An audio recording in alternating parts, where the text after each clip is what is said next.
amazing and crazy few weeks it's been. I feel like the thing about like posting on YouTube is that there is always like at the garage, like there's always at least like a week to 2 weeks difference every time that I'm posting. So the last time that we caught up, I decided that I wanted to make a change to my apartment because I had been using my kitchen as like my art studio, but I just decided that like I wanted to sort of like switch it up. So I have since then, so I'm going to show you that. I've been making paintings, trying to get into a new rhythm of painting, which has been really good. I think it's important in your space to switch it up sometimes, just like I think it's important to switch up your hair, switch up your routine. For example, if every morning you go to the same place for coffee, like it's just good sometimes to like switch up the energy. Another big thing that happened is I had my concert, and I just want to thank everyone who came. So if you were there, I know some of you guys traveled from really far to come. Thank you so much for being there. I think it's just so cool to expand together. And I know a lot of you guys have been watching my channel for a while, so if it is the case, I just want you to know how grateful I am for you being here, you know, like through the years and every different season of my life, from heartbreaks to sorrows to moving to feeling lost sometimes. I think that we all sort of go through those stages and stuff. And to be able to do that together is really important to me. Something really crazy that happened during the concert, I'll insert some videos if you guys are interested. I know some of you guys won't ever be able to come to a concert. Maybe you live like super far. Is in the middle of my set, my computer died, and I used my computer for a lot of like sound effects. And me and my bassist just look at each other and we were like, all right, I mean, we're just gonna do the rest of it acoustic. And I think that moment of trust between us was really cool.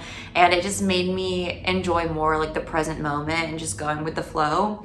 I've actually been thinking a lot about lately, like how I want to make music and how I want to prioritize like the creative process over just like trying to like put stuff out all the time.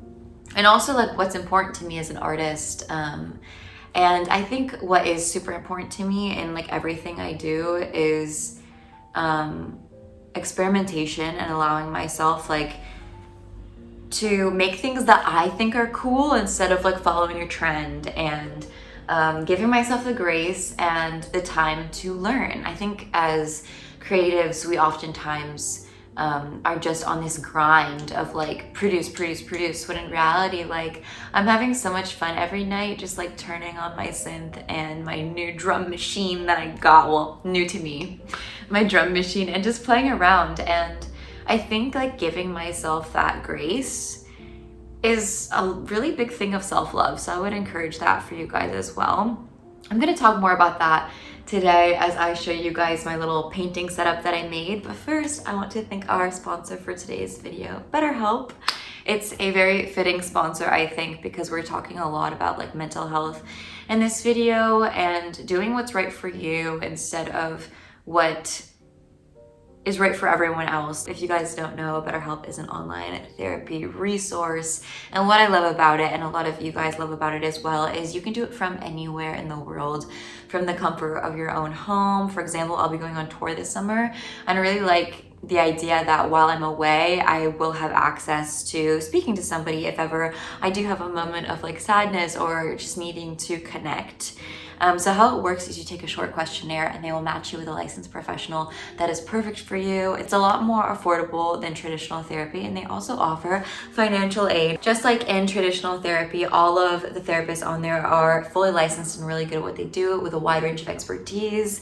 And they also make it super easy to switch therapists if ever you're like it's not the vibe, which is very important, because the most important thing is feeling at ease and feeling like you are getting something out of this experience. So if you would like to try online therapy, I would highly recommend it. I think it's a great tool to have in anyone's toolbox. They're actually offering 10% off your first month for everyone watching. So all you have to do is go to betterhelp.com/purple. That's BetterHelp, HELP.com/purple. So thank you so much to BetterHelp, and let me show you my little at home art studio setup that I did.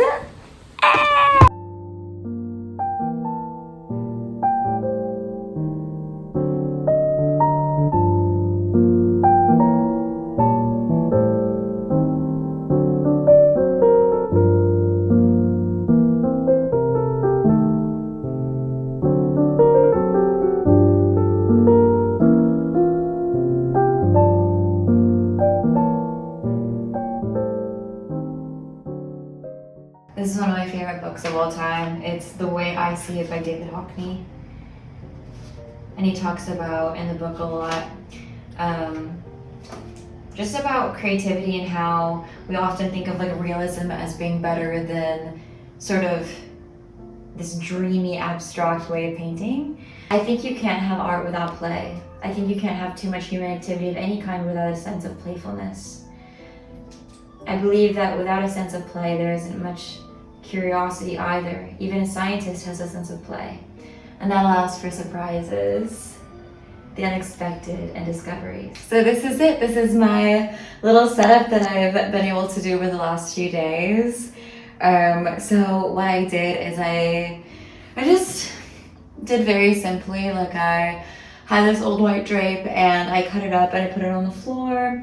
I like that idea more than having like a big area rug because I feel like the area rug is a lot harder to like store after. So I got this big white drape and put my easel here, and then I have this table that I repurposed. I kind of like it because I feel like now we have like the different areas of the apartment and it has its own like sort of feng shui. Like this is like the piano and the area that whenever I have people over and we do like jams, like it'll always be on this side.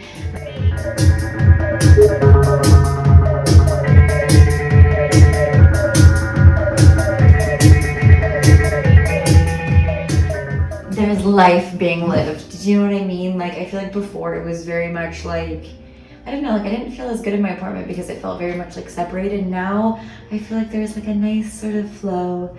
The reason I got this idea as well is because I've been journaling a lot about how I want to feel in my apartment, how I want to feel on the day-to-day, and I realized like I really miss having like a painting daily practice. And even though right now I don't have an art studio, I hope to get one soon. I feel like in the meantime, like this is very nice. Of course it is difficult if ever I want to do like a large format, but I think for now, I'm sort of at the stage of just wanting to get back into painting again regularly, daily. And yeah, I'll show you guys what I've been working on. I love to just like blast some music, and today it's like very rainy, very like glum. And I feel like painting is like the perfect little afternoon activity when it's like this. Yeah, I thought I'd share with you guys some journaling prompts I've been doing lately. So I'm going to show you guys the paintings that I've done, and also sit down and chat with you as well. So this is it. This is what we're able to do, and I think it's just important to work with what you have, you know? So here are the paintings I'm working on right now that I started this week. So this one is a collage. Well, they're both collages, but what I've been liking to do lately is paint things on individual cardboard, and then I will collage it together because I feel like to me it has more meaning that way, taking like individual elements and then putting it together in sort of like this dreamy atmosphere. This was after my concert, so yeah, just sort of getting in the hang of things again. I still need to figure out like what I'm gonna keep, what I'm gonna take away. But I think that can be like a really good method, is painting on different forms and then sort of collaging it together, because it's still a painting, but I think it keeps it more fresh in that way instead of it all being stuck in one area. So yeah, just wanted to show you guys what I've been making. This one is about lost connections, and then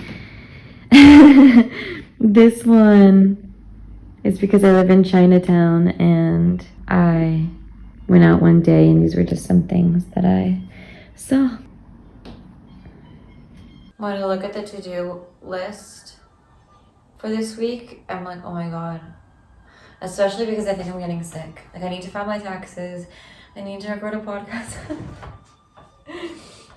I think the only way that I'm able to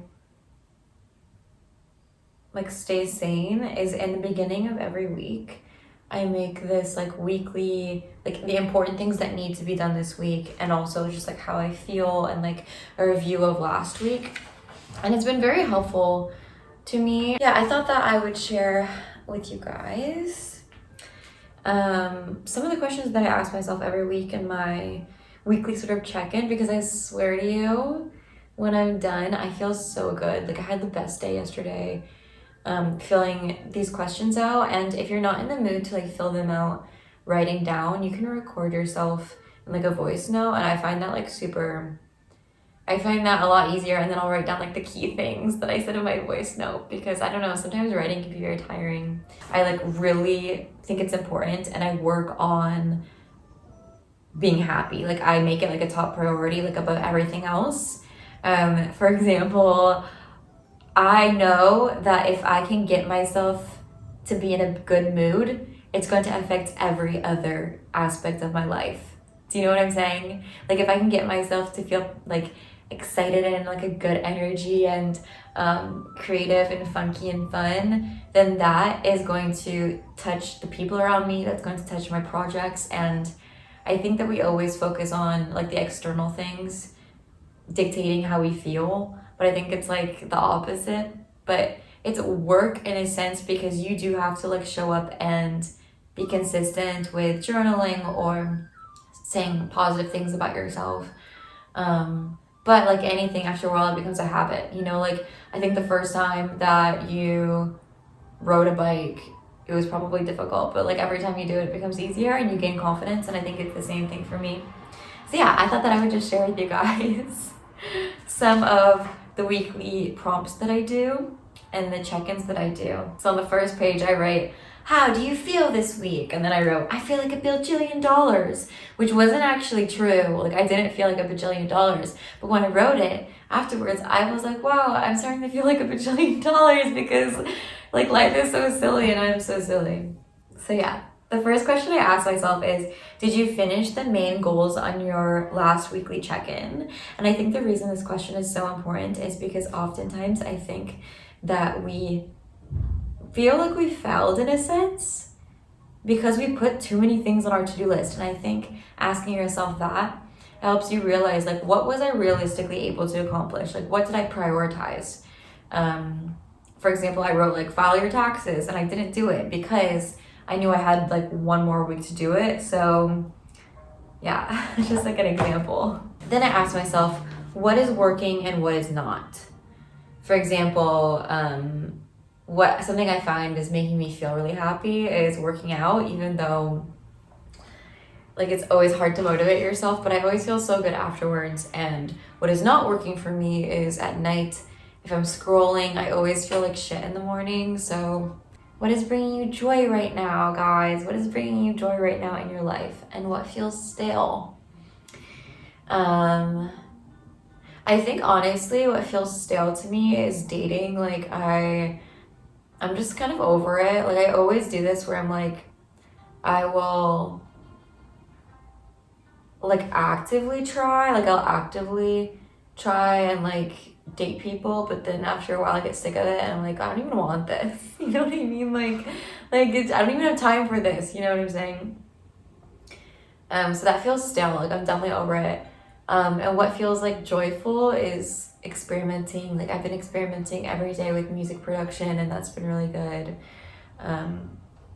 So yeah, it makes me just kind of reprioritize, I guess. So I'd encourage you to ask yourself the same question. Like, what in your life right now feels like it's taking energy away from you, you know? Oh, I like this one. What are you proud of for this week? Like, what are you proud of yourself for doing? For example, I wrote that I was very proud of myself because I just released my latest journal in my affirmation series called Perform. And yeah, like, I'm really proud of myself for starting a project like this and continuing it. And, you know, even though it's a lot of work and a lot of times it feels like, wow, like I'm putting so much into this, is it worth it? You know what I mean? But at the end of the day, I'm proud of myself for setting an intention and following through, because that a lot of people don't do that.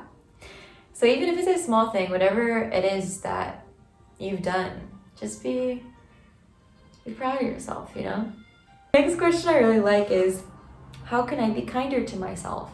I think we can all find ways to be kinder to ourselves. I find myself oftentimes being like a workaholic and putting my value for so long in what I can achieve. And I think taking the time to say, like, I have time to fill out these questions and check in with how I feel is so important, because ultimately how we feel is the most important thing. For example, today I woke up and I'm feeling a bit under the weather. However, I went to the store and I got my favorite treats and I'm just gonna try to make myself feel a little bit better. I also asked myself, what big breakthroughs did you have? Like, did you have any big ideas? For example, I had a really big idea around a project I'm working on, like a book project, and I was like, oh, that is such a good idea. And then, like, what media did you consume? For example, right now I'm reading Kathleen Hanna's biography called Rebel Girl, and it's very inspiring. I also watched all of the what is it called? Tiny Reindeer? No, Baby Reindeer. I watched it all in one night. I really loved his monologue at the end. For those who've seen it, like, I loved the vulnerability, and it reminded me so much of like someone having a breakdown on YouTube. I loved it. Then, like, we can start talking about next week. What big goals for next week? Like, what's the plan for next week? Like, what are the major things you need to do? And do you have any plans? What are you excited about? And what systems can you put in place to make sure that next week goes better? For example, I've been doing this thing every morning where I will write something. Like, it can be a poem, it can be anything, to sort of bring up my mood, and it keeps me from scrolling, which I think is really good. I wanted to share some of those with you guys because I think that it's always great to have like more tools in your toolbox. So I hope that you guys enjoyed this video. It was a little bit all over the place because I've been filming over a couple days and stuff, but I just wanted to show you guys how I made my little at-home, I don't know, like, setup. It's very simple, which honestly is fine. Like, me thinking I need like this area rug, like, just cut up a drape and like call it a day. You know what I mean? I think sometimes we get so caught up with the ritual of things instead of just being like, I don't need that to get started. You know what I mean? Sometimes I think we create all of these like obstacles in front of us to getting started because, yeah, like it kind of keeps us safe in a way. But in reality, use what you have. You know what I mean? Anyway, I love you guys so much. Thank you for spending this time with me. I will also link my new journal down below if you guys are interested in getting a beautiful journal with a painting of mine on the cover, as well as don't forget to check out BetterHelp if you guys are interested in online therapy. So I will see you in the next video. Thank you so much to all my patients for your support, and have a great week. Bye.